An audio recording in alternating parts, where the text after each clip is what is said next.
22 years. That is exactly how long it has been since a man last touched my skin with intimacy. I am 80 years old now, and if you had told me at 30, when my life was a whirlwind of desires, heartbreaks, and the constant need for validation, that I would spend more than 2 decades in total physical silence, I would have thought it was a death sentence. I would have imagined a gray, dusty life, a life of leftovers. Back then, I believed a woman without a man's desire was like a room without light, cold, dark, and essentially empty. But I am standing here today to tell you that I was wrong.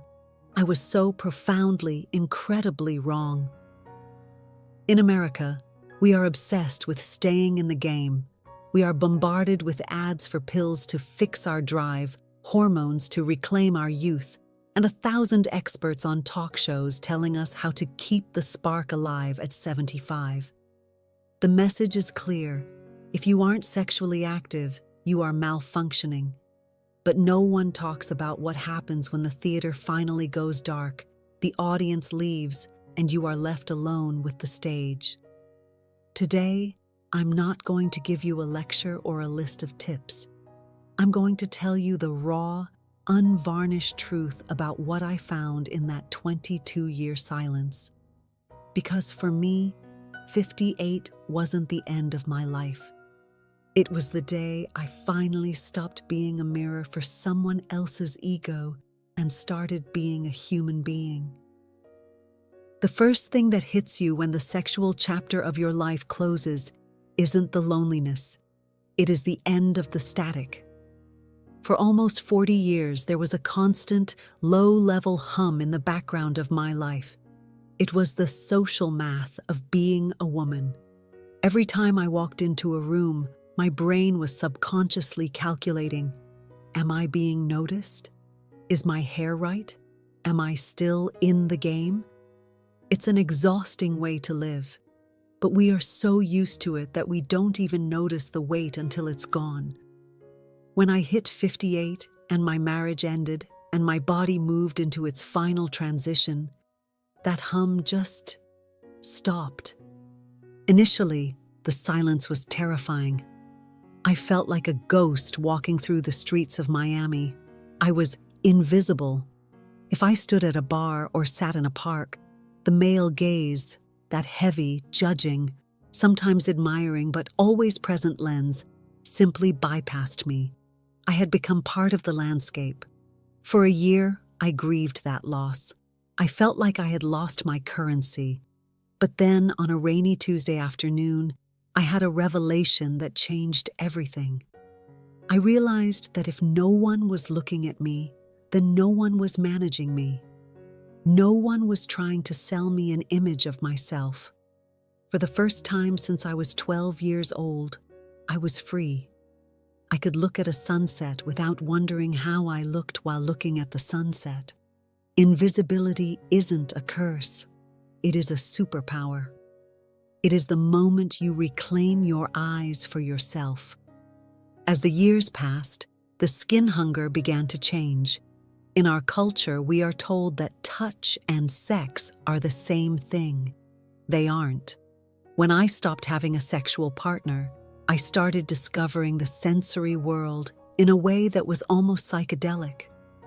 Without the massive, singular peak of an orgasm to work toward, my body began to source pleasure from 1,000 smaller channels. I found that the texture of a high-quality linen sheet against my bare legs at night was more satisfying than a mediocre encounter. I found that the smell of old books, the taste of a cold grape, the vibration of a cello in a concert hall, these things became my new intimacy. I stopped waiting for a man to give me pleasure, and I became the architect of my own sensory joy. I found that my body wasn't dry or dead. It was simply no longer a tool for someone else's satisfaction. It was my own private garden.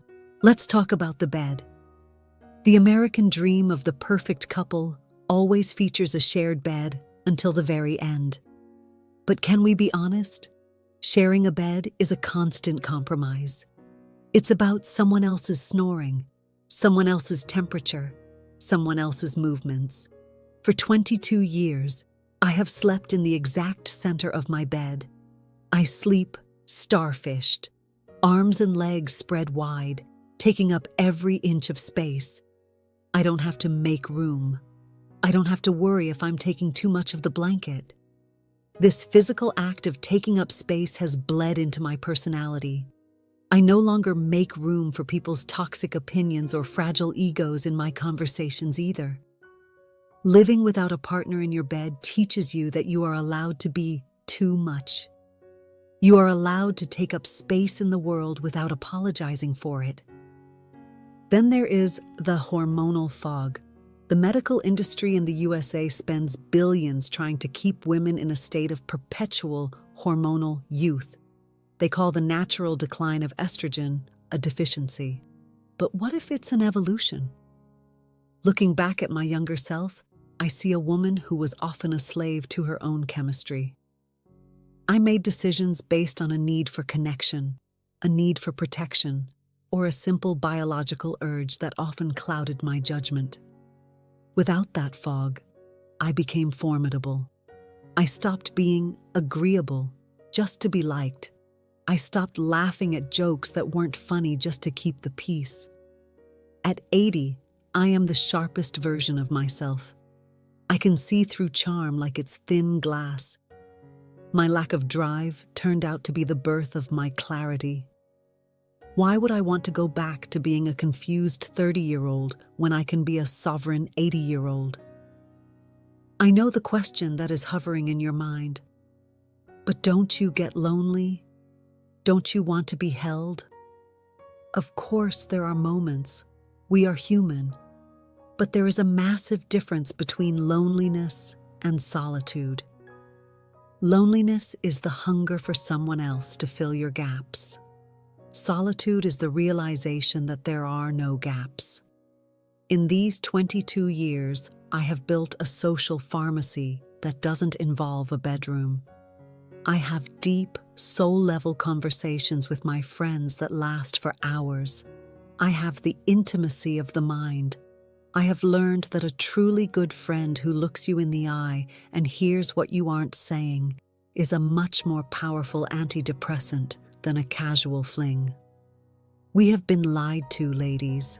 We've been told that the one is a romantic partner. The truth is, the one is the woman you see in the mirror when everyone else has left the room. If you are 60 or 70 and you feel like the sexual door has closed for you, whether through choice or health or the loss of a spouse, I want you to stop mourning. I want you to look at that closed door and realize it's actually a gate to a much larger field. You are moving from the performance phase of your life to the essence phase. In the performance phase, you were an actress. You played the mother, the wife, the lover, the professional. You hit your marks, you said your lines, and you worried about the reviews. But in the essence phase, the audience is gone. There is no one to perform for. You get to find out who the actress is when the costume comes off. Who are you when you aren't trying to be pretty? Who are you when you aren't trying to be wanted?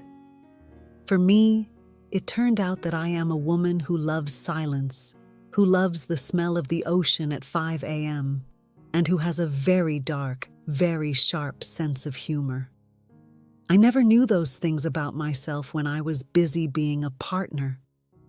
My sexuality was a full-time job that I didn't even know I was working.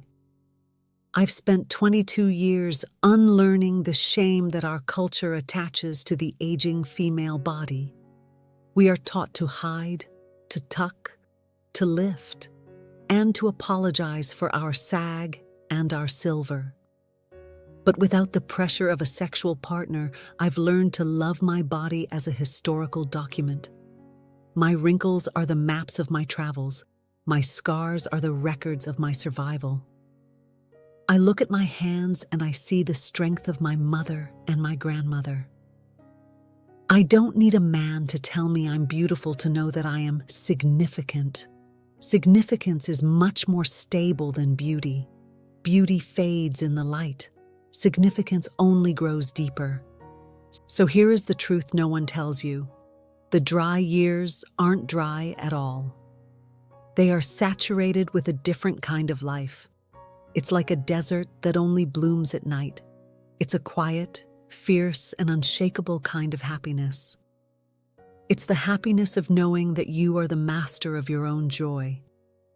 I don't wake up wondering if I'm enough for someone else. I wake up knowing I am more than enough for myself. I want you to take a moment and think about your own life.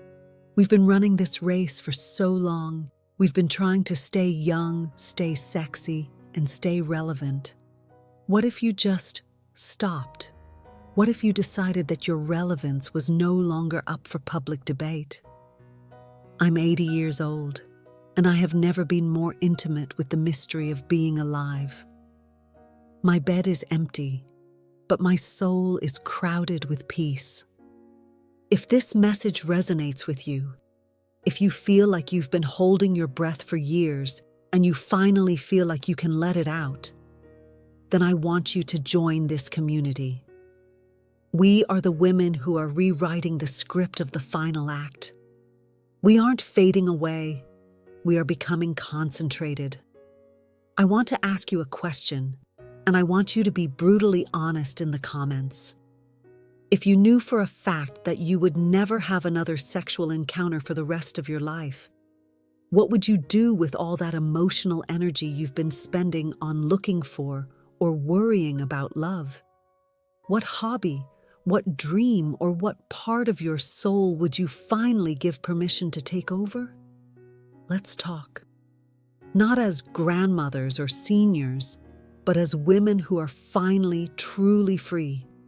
Stay sovereign, take up your space, and for once, just be.